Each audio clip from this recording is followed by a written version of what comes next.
let's get into some back pages with you, Jay. Vardy on United radar in the Sun. Yeah.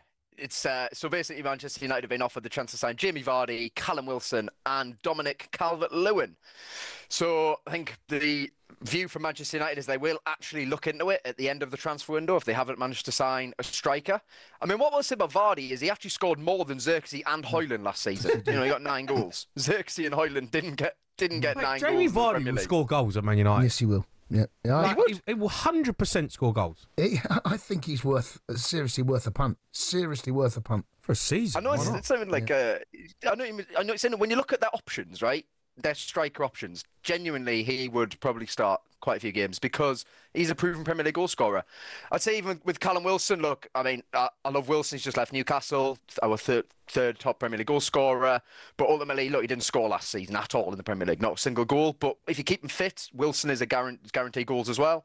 Dominic Calvert-Lewin, maybe less so, but he offers you something different as well in terms of like hold-up play and bringing others into the game. So I don't even think any of them would be bad moves. It sounds ridiculous, but I mean, yeah, genuinely. Listen, Jamie Vardy, you can't get away from the fact he scored a lot of Premier League goals and he's worth a punt. It is a bit embarrassing for Man United right now, the fact that they are looking at these players. Don't get me wrong. He should be backup, shouldn't he? Yeah, Jamie Vardy should be. He should be a backup player to someone that they bring in. You go, you know what? We want another one, to bring in and we can use him. And Jamie Vardy, I tell you what, I'd have Jamie Vardy at Tottenham come off the bench, make things happen. Might start some games if he scores goals, but to have him and being talked about the fact that they're having to look at him to come in because they can't get a striker, it's embarrassing from Man United. It is embarrassing, to be fair. Because obviously, it looks like Gyökeres is always going to Arsenal. They've been linked with Osimhen, but it seems like Osimhen is going to go to Galatasaray, pretty incredibly.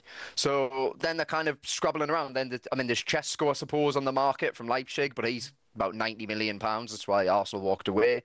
Do Manchester United have £90 million to spend on Chesko? I don't think they do, especially when they're still trying to get Brian Mbeumo done. So that's where they're going to end up. It's pretty, as you say, it is embarrassing, but that looks like where they're going to end up. Also on the back page of The Sun, Rashford at training. This is also by Martin Blackburn, and I can't really read the story, but I'm guessing he's training at United, not on his own. Yeah, I think this is Marcus Rashford basically training. He's been asked to come in for Manchester United training. He's always been in for Manchester United training. Sorry, I don't know exactly what the situation is around that, but it seems like initially he was given some time off, but it looks like today he did turn up for it. I mean, it is an interesting one again because that must be exactly. Well, he's contracted to the club. Oh, he is. He is contracted to the club. Yeah, I totally agree. And they have to give him. They have to give him pre-season professionally. I totally agree. Both people have to be professional about this. Yeah, Rashford's got to go in. Man United have got to get him training. You can't just leave a player to do what he wants. No. Do you know what I mean? And say, oh, that's it. We don't want you here and you can't turn up.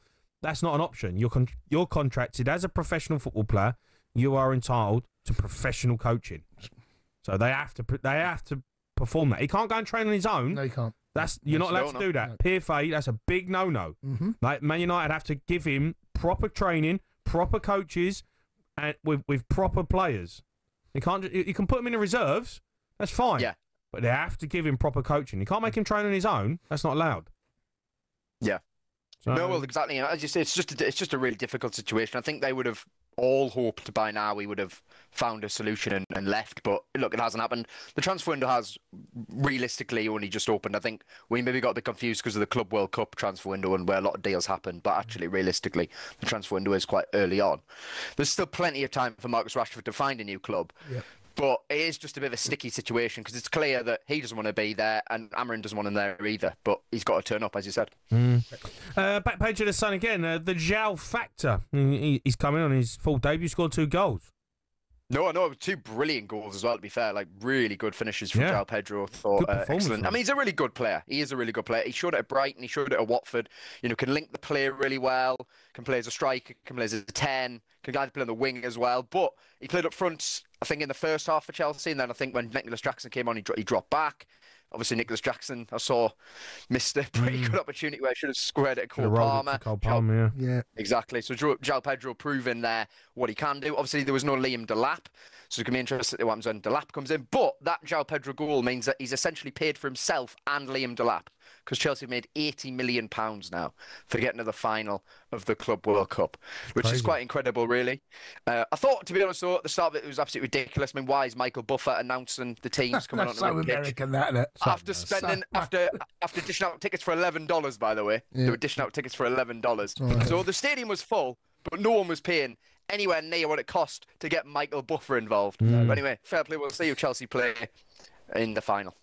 On the page of the Times, all over in 99 minutes. Cam Norrie up against, one of the best grass court players. His record on grass is phenomenal. And it was on a bit of a hiding to nothing, really. But it's no disgrace going out to Alcaraz. No, Norrie's got a good record at Wimbledon as well. He's done pretty well in the times he's played there, certainly as one of the Brits since, Andy Murray's done the best. Got the quarterfinal. Look, it was really easy in the end. 6-3, 6-2, 6-2. Didn't get close to it. But look, there's no shame in going out to Alcaraz. As you're saying, talking about a player who's lost 3 times on grass. Yeah, it's just absolutely ridiculous. Yeah. 3 times on grass. And now Alcaraz is going to play Taylor Fritz in the semi-final. That should be a really good game because Fritz was... he won the first 2 sets today, Fritz, and then he lost 6-1 in a really weird set, and then he won in the tiebreaker, the 4th set. So he's going to play Alcaraz. And then, of course, Sinner got through by default yesterday. He's actually still struggling with an injury, so we'll see if he can even compete in the semi-final. But it does look like it's going to be 3 titles in a row for Alcaraz. I don't see how anyone can stop him. He's looking good, the boy, that's for sure. Did they have another? They had another mishap today with a malfunction on one of the bases. Did they? There was another one, yeah. Another one, yeah. Come on, sort it out. I know, that's it was on the phone again. Is he, yeah? On the old phone, the umpire. Press the button. Yeah. Press the button. I know, that's a shambles. It's a shambles, mate. JC, you're a star, mate. Thank you. The Sports Bar with Jamie O'Hara and Jason Cundy. Monday to Thursday nights from 10 on AM, on DAB, via the talkSPORT app and on your smart speaker. talkSPORT.